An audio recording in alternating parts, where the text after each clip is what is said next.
अस्सलाम वालेकुम। Last time आप लोगों को याद होगा, मैंने आपसे कहा था कि ये जो टेबल है इसको आप कहीं पे लिख लें अपने पास।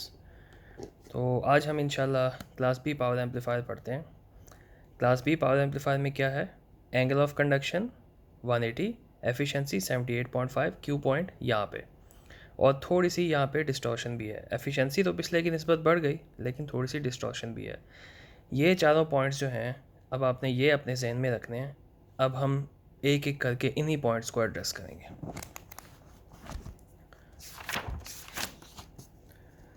तो ये है जी हमारा क्लास बी पावर एम्पलीफायर। तो यहाँ पे हमने क्या करना है, हमने जो अपना क्यू पॉइंट है, जो ऑपरेटिंग पॉइंट है, उसको यहाँ पर रखना है। यहाँ पे रखने का क्या मतलब है? यहाँ पे रखने का मतलब ये है कि हमारा जो इनपुट साइकिल है वो सिर्फ हाफ साइकिल के लिए काम करेगा। इसका क्या मतलब है? अब ये देखो ज़रा, ये एक सिंपल हमारे पास सर्किट है, class B power amplifier for just one cycle. यहाँ पे इस साइड पे किसी किस्म की कोई इनपुट बाइसिंग नहीं है। ओके, अगर आपको क्लास ए पावर एम्पलीफायर याद हो तो यहाँ पे हम R1 R2 लगाते थे, जिस तरह वोल्टेज डिवाइड हम लोग करते थे इधर। यहाँ पे किसी भी किस्म की कोई इनपुट बाइसिंग नहीं है। इसका फ़ायदा क्या है? इसका फ़ायदा ये है कि हमारे पास बेस के ऊपर कोई डीसी करंट नहीं होता जब यहाँ पे कोई सिग्नल नहीं है।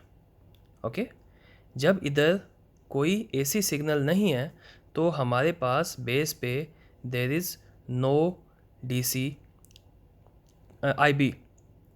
ओके, डीसी आईबी यहाँ पर नहीं होता जब मेरे पास इधर कोई एसी सिग्नल नहीं होता। जब इधर आईबी नहीं है, इसका मतलब है कि मेरे पास आईसी भी नहीं होगा, कलेक्टर करंट भी नहीं होगा। ओके, आईबी नहीं है, that means there is no collector current. Okay, I hope कि ये बात आपको समझ आ चुकी होगी। I C is equal to beta I B. तो उसका हमें फ़ायदा क्या होगा? उसका फ़ायदा हमें ये होगा कि हमारे पास जो इनपुट डीसी है, जो डीसी इनपुट है, वो हमारे पास उसकी जो पावर है डीसी, वो पावर जो है ना हमारे पास ज़ीरो हो जाती है ऐसी सिचुएशन के अंदर। तो इस तरह से हमारी जो एफिशिएंसी है वो बढ़ जाती है, राइट? इसको अब हम कैलकुलेट करते हैं थोड़ी देर में। तो सिंपल सी बात, conducts for half input cycle. ठीक है, जब क्यू पॉइंट यहाँ पे होगा तो ऑब्वियसली यहीं तक ही कंडक्ट करेगा, कट ऑफ से बाद कंडक्ट नहीं करता। और इनपुट बाइसिंग इधर नहीं है, मैंने आपको बता दिया इनपुट बाइसिंग नहीं है। इसका मतलब ये है कि हमारे पास पावर बच जाती है, क्योंकि उस वक्त कोई करंट फ्लो नहीं कर होता डीसी करंट, जब यहाँ पे कोई एसी नहीं होता। जब एसी करंट आएगा तो फिर वही फ्लो करेगा, डीसी का करंट फ्लो नहीं कर रहा होगा। और इसके अलावा I C is equal to zero for no input signal. Got it. अब ज़रा हम इसकी एफिशिएंसी कैलकुलेट करते हैं। एफिशिएंसी क्या है? P out A C divide by P in D C, right? Simple सी बात, P out A C normally हमारे पास होती है V R M S into I R M S, लेकिन ये चूँकि हाफ साइकिल के लिए कंडक्ट करे, therefore V R M S I R M S divide by 2। Okay, अब ये जो आर एम एस वैल्यूज़ हैं इसको मैं कन्वर्ट कर रहा हूँ पीक वैल्यूज़ के अंदर। तो V R M S equal to V C E peak upon √2, knowing the fact कि हमारे पास जो वोल्टेज है वो वी सी ई है। ये वी सी ई पीक जो है ना, इसकी मैक्सिमम वैल्यू है, जो कि वी सी सी के बराबर होगी। वी सी ई पीक के अंदर वी सी ई पीक लिख लो, वी सी सी लिख लो, एक ही बात है। जब इसकी मैक्सिमम वैल्यू कैलकुलेट कराऊंगा तो फिर ये वी सी सी के बराबर ही होगी। अगर वी सी सी से कम होगी, यहाँ पे होगी, तो फिर ये मेरे पास क्लास बी पावर एम्पलीफायर नहीं होगा। क्लास बी पावर एम्पलीफायर अगर मैंने बनाना है तो आई विल मेक श्योर कि इसका जो क्यू पॉइंट है वो कट ऑफ के ऊपर ही हो। अगर यहाँ पे होगा तो फिर ये क्लास ए बी हो जाएगा, कहीं आगे पीछे हो जाएगा तो क्लास सी हो जाएगा। देयरफॉर क्लास बी के लिए इट इज़ रिक्वायरमेंट कि the Q point has to be on this horizontal line, cut off region के अंदर। इसी तरह आई आर एम एस भी आपने देख लिया, I C P divide by √2। जब इसको मैं कैलकुलेट कर दूंगा तो ये V C E peak I C peak upon 4 हो जाएगा। ये तो मेरे पास आ गई एसी पावर आउटपुट। ओके, अब इनपुट डीसी मैंने कैलकुलेट करनी है। पिछली बार हमने जब किया था पी आई डी सी, तो हमने लिखा था V C C into I C Q, right? उसके अंदर होता क्या था? उसमें होता एक्चुअली ये था कि आपका जो क्यू पॉइंट था ना वो बिल्कुल सेंटर में ही होता था। तो हम लोग आई सी क्यू की जो वैल्यू लिखते थे वो लिखते थे आई सी अपॉन 2। आपको ये याद होगा V C C R C इसको 2 से डिवाइड कर देते, इसका हाफ कर देते थे। लेकिन इस दफ़ा क्या सिचुएशन है, इस दफ़ा मैं लिखूँगा I C average, right. P in D C होगा V C C multiply by I C average, यानी कि ये जो करंट है ना इसका एवरेज करंट। पहले तो जब यहाँ पे कोई इनपुट सिग्नल नहीं है तो इसकी वैल्यू है ज़ीरो, बाय डिफ़ॉल्ट इसकी वैल्यू ज़ीरो है। लेकिन जब कोई इनपुट सिग्नल आएगा तो इसकी वैल्यू बढ़ेगी। तो पिछली सिचुएशन के अंदर ये होता था कि जब पूरा साइकिल होता था ना तो पूरे साइकिल में अगर हम कैलकुलेट भी कर लें उसकी जो एवरेज वैल्यू होती थी वो इसका हाफ ही होती थी, यानी कि आई सी अपॉन 2 ही होती थी। लेकिन इस दफ़ा ऐसा नहीं होगा, देयरफॉर हम लोग क्या करेंगे, हम लोग इसको इंटीग्रेट करेंगे। जिस तरह हम एवरेज कैलकुलेट करने के लिए यूज़ करते हैं 1/2 पाई, 0 से लेकर 2 pi I C P sine theta D theta. ये आप लोगों को आई होप पता होगा, एवरेज करंट कैलकुलेट ऐसे ही किया जाता है। तो अब क्या है, 0 से 2 पाई हम लोग कंसिडर कर रहे हैं। अब हमें एक चीज़ का पता है कि भाई 0 से लेके पाई तक ये कंडक्ट कर रहा है, यानी कि इसका कंडक्शन एंगल 180 डिग्री है। लेकिन 180 से लेके 360 तक ये कंडक्ट नहीं कर रहा, राइट। तो फिर मैं इसको ज़रा स्प्लिट कर देता हूँ।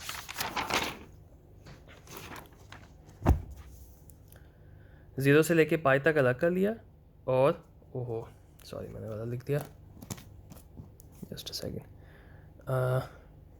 पाई से लेके 2 पाई तक, हाँ। तो 0 से पाई तक तो एज इट इज़ ही आ जाएगा, पाई से लेके 2 पाई तक यहाँ पे ज़ीरो ही होगा, क्योंकि यहाँ पे इसके जो करंट की वैल्यू है ना वो ज़ीरो है, तो डायरेक्टली मैंने ज़ीरो ही लिख लिया है। इसके बाद इस पूरे को इंटीग्रेट किया और इसके ऊपर लिमिट्स लगाई, तो मेरे पास जो आई सी एवरेज आ रहा है वो आ रहा है peak value of current divide by pi. जबकि प्रीवियसली क्लास ए एम्पलीफायर में ये peak value of current divide by 2 था, अब ये डिवाइड बाई पाई है। तो पी इन डी सी मेरे पास है V C C into I C P upon pi. जब मैं इसके अंदर वैल्यूज़ पुट करूँगा और इसको सिंप्लीफाई करूँगा तो मेरे पास जो इसकी एफिशिएंसी आ रही है ना वो है पाई बाई 4, यानी कि 78.5। प्रीवियसली क्या थी 25। तो अब क्या हुआ है कि ये जो पावर लॉस इधर हो रहा था, यानी कि जब एसी सिग्नल नहीं था उस वक्त भी जो डीसी करंट था यहाँ से फ़्लो कर रहा था, वो जो लॉस था ना उसको हमने ख़त्म किया है और इसकी थोड़ी सी एफिशिएंसी हमने बढ़ा दी है, राइट। जब हम लोग पढ़ेंगे आगे classy amplifier, classy power amplifier, तो फिर ये चीज़ आपको इंशाल्लाह और ज़्यादा क्लियर होगी। तो सो फॉर आप ये बात तो समझ चुके होंगे कि भाई ये पॉजिटिव हाफ साइकिल में काम करता है, ओके।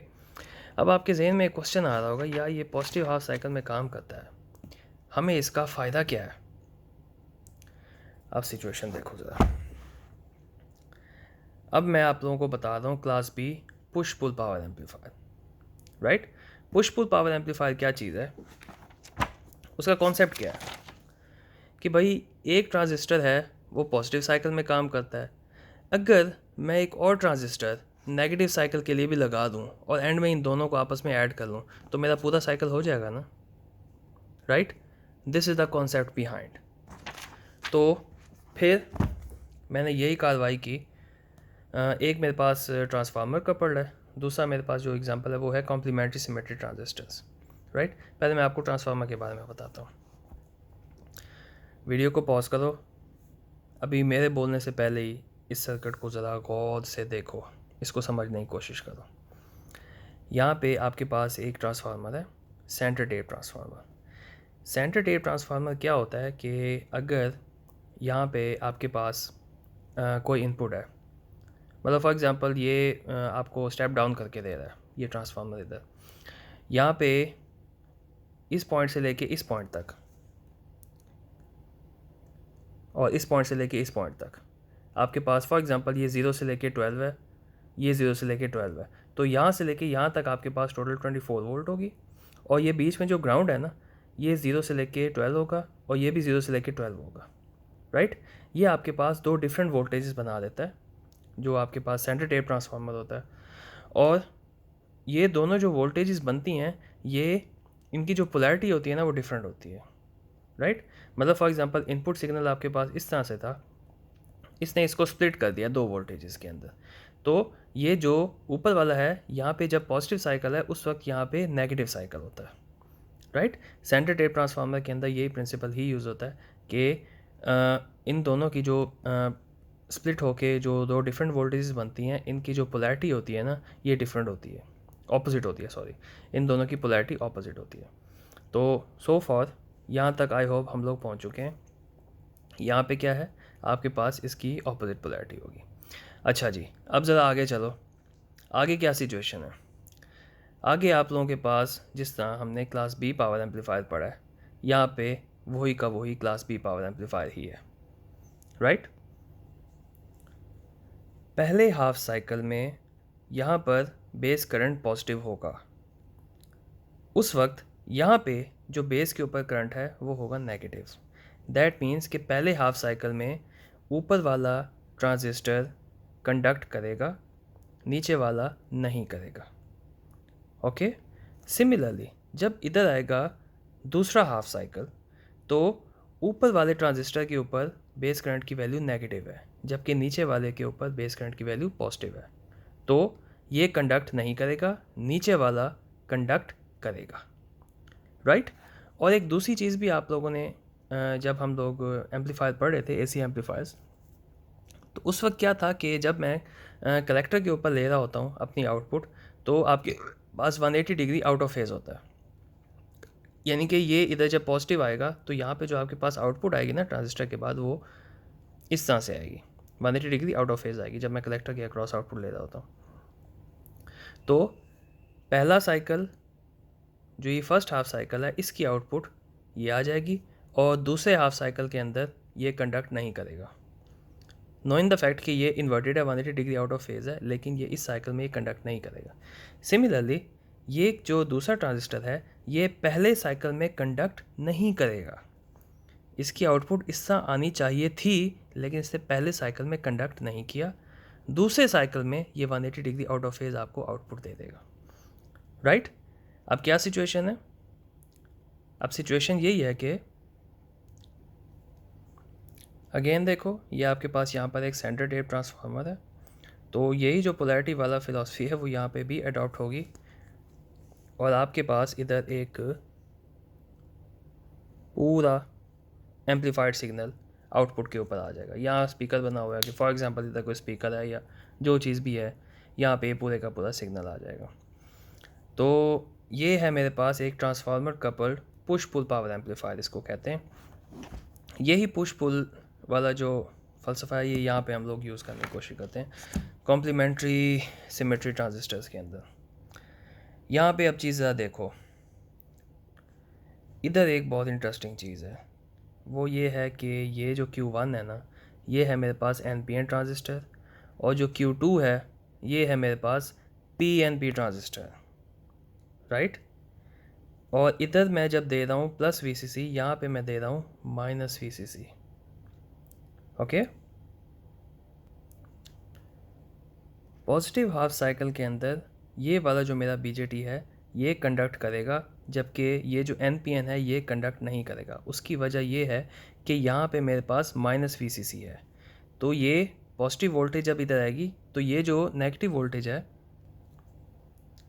इट्स मोर नेगेटिव, तो यहाँ पे मेरे पास बेस के ऊपर नेगेटिव पोलैरिटी आएगी, तो बेस के ऊपर मेरा करंट फ्लो नहीं करेगा। सो पॉजिटिव हाफ साइकिल के अंदर ये ट्रांजिस्टर कंडक्ट करेगा, ये ट्रांजिस्टर ऑफ रहेगा, राइट।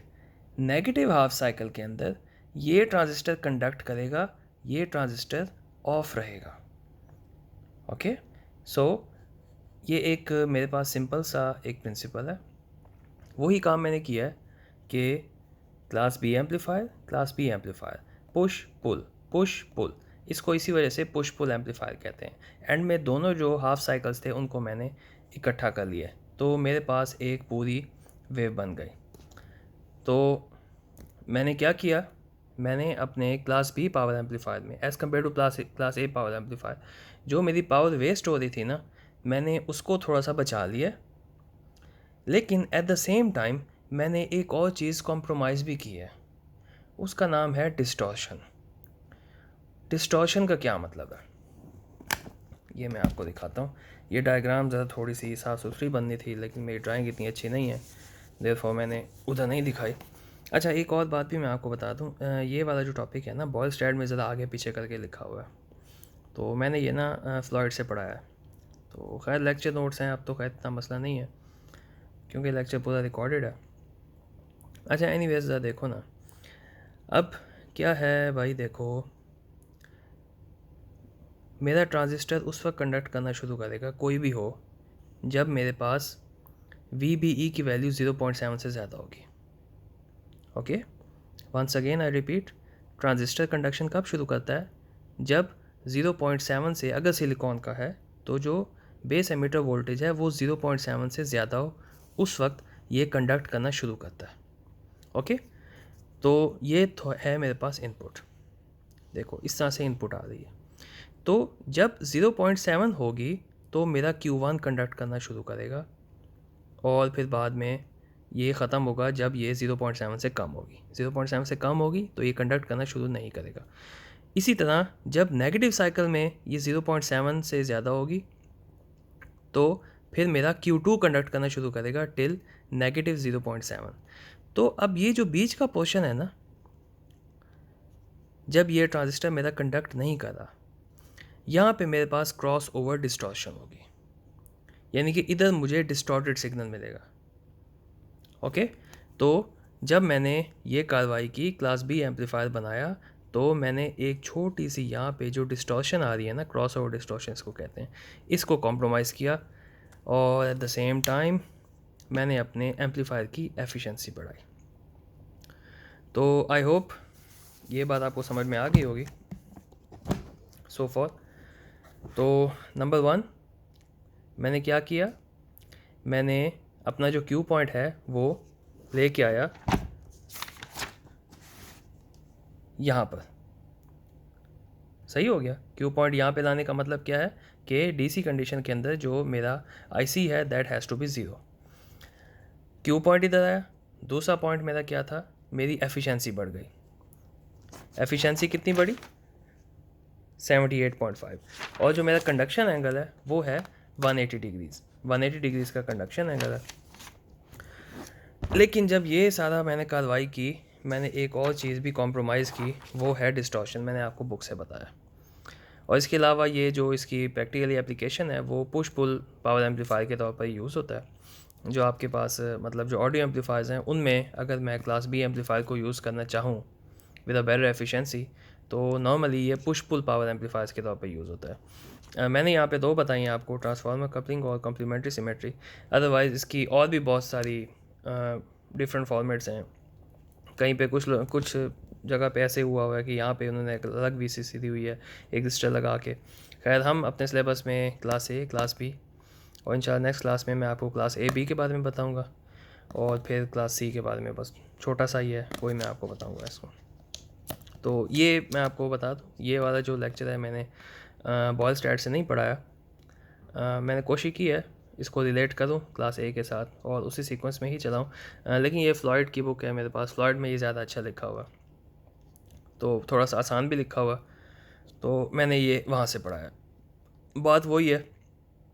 इंशाल्लाह सी यू नेक्स्ट क्लास।